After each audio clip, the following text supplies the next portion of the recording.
porque yo creo que necesitamos información porque tenemos miedo.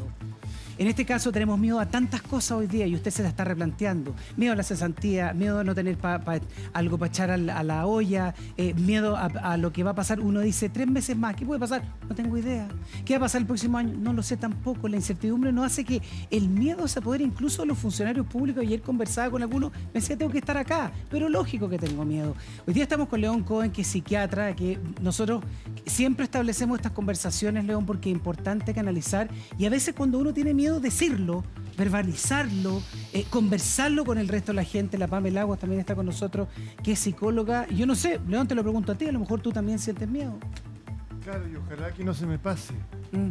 Ojalá que no se te pase. Claro, porque el miedo es una señal, así como pasa con la fiebre, por ejemplo, que me indica que tengo que usar mascarilla, que tengo que cuidar el distanciamiento social, que si vengo para acá tengo que estar seguro que se van a respetar ciertas normas respecto al distanciamiento social, ¿cierto? Y que la densidad de gente en el canal no va a ser peligrosa para mí. Y también en mi comportamiento en las calles, ¿cierto? O cuando voy, la otra vez comentaba algo respecto cuando voy a la feria, ¿cierto? Las pocas veces que uno sale, etcétera. Y eso es gracias a que siento miedo. Ahora, si siento muy poco miedo, entonces hago cosas de una manera negadora, como hemos visto gente que sale, que en realidad no le importa, la fiesta, etcétera. Y si siento demasiado miedo, comienzo a confundirme y comienzo a hacer cosas que pueden ser muy dañinas. Entonces, aquí hay un tema respecto a cómo logro estar en un punto intermedio que me sirva de guía. Es parecido a lo que pasa con la fiebre, ¿cierto? Cuando uno empieza a tener fiebre, no es conveniente de inmediato bombardearse con antipiréticos, porque es importante poder seguir la pista y saber qué es lo que está indicando la fiebre. ¿Qué es lo que está indicando? Una vez que ya la fiebre llega a un nivel ya excesivo y que podría ser tóxica para el organismo, ahí hay que atacarla, pero no precozmente. Entonces, ese tipo de actitud es la misma respecto a los estados afectivos. El miedo es una señal que hay que tener presente, hay que sentir, no hay que deshacerse del miedo porque nos ayuda a cuidarnos y a cuidarnos, a cuidar a los otros. Yo tenía un prisma completamente equivocado, Mari, y a lo mejor lo conversamos porque uno dice, ¿sabes que uno conversa todo el día cómo que el miedo no nos paralice, que no sintamos miedo, que todos volvamos a estar un poco más tranquilos, pero al escuchar lo que dice León, uno se replantea varias cosas, Mari. Claro, ahí uno escucha a León, qué gusto tenerte nuevamente, siempre es un placer conversar contigo y tan sabio además en tus palabras, pero ese es un miedo positivo y lo comparto 100% para algo que funciona sobre todo en una pandemia, pero ojalá solo el miedo enfocara aquí en este punto, pero también nosotros queremos que tú nos ayudes a cómo enfrentar otros tipos de miedo, porque ese es el miedo positivo, pero hoy día la pandemia también trae muchos miedos negativos, que es que cómo enfrentamos, por ejemplo, el temor al desempleo, a cuando ya estamos desempleados, a poder alimentar a nuestra familia. Ayúdanos en ese miedo que hoy día lo tiene gran parte de la población y con justa razón.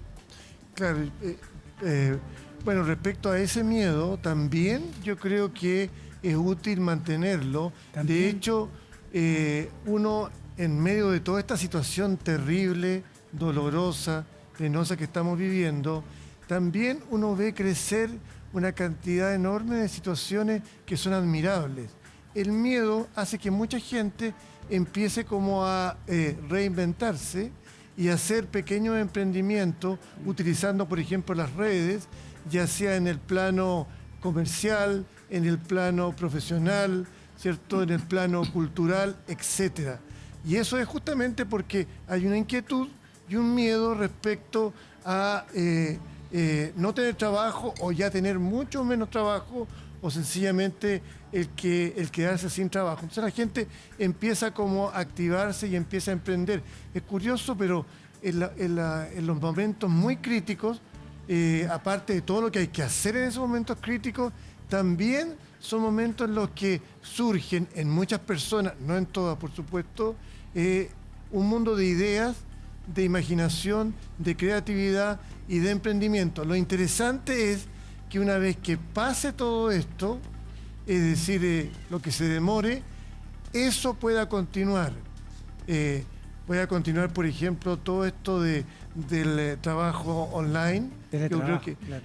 pueda continuar también como el crecimiento de estos emprendimientos creativos. León, es que... Perdón, a ver, sí. quiero decirle algo que está un poquito sesgado, claro, pero Dígalo nomás. igual, durante la dictadura hubo mucha creatividad cultural, mucha creatividad. Después cuando volvió la democracia, como que la cosa se aplanó y ya no fue lo mismo. No estoy diciendo, o sea, tiene que haber algo que a uno lo motive, que motive al individuo, a los grupos sociales, y entre ellos está el miedo, por ejemplo, está el miedo, como para hacer cosas como las que están Pero ocurriendo. ¿cómo lo desafío para que no me paralice, Gino? Sí, porque yo justamente hacia eso quería hablar. No quiero ser el negativo del grupo, pero yo a veces siento que el miedo te entorpece, te pone más bruto, te paraliza, no sé qué hacer. Y uno dice, bueno, ¿qué hago? Y finalmente uno termina haciendo nada. Ya, entonces ahí tú conversas conmigo, no como terapeuta, como amigo, ¿cierto? Estoy con mucho miedo. Sí, yo también tengo miedo. Y no sé qué hacer, me van a echar, no sé, voy a quedar sin trabajo.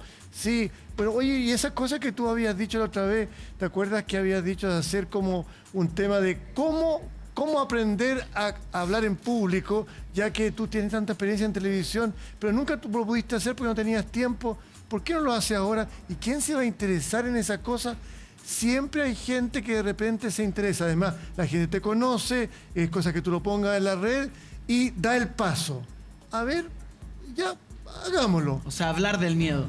No, Sirve mucho. No, por enseñarle a ejemplo, hablar a la gente. Analizarlo en con cámara. amistades, con la claro, familia. si tú lo hablas conmigo, ¿cierto? O sea, como amigo, Sí. ¿cierto? O con otra persona, dice, por supuesto tienen que ser amigos que sean buenos amigos, ¿cierto? Tienen que ser amigos que sean buenos amigos. Me siguen, ¿no es cierto? Sí, Entonces, sí, sí. un elemento importante es que la gente logra compartir, no presencialmente en este momento muchas veces, sino que a través de las redes, y se generan ideas.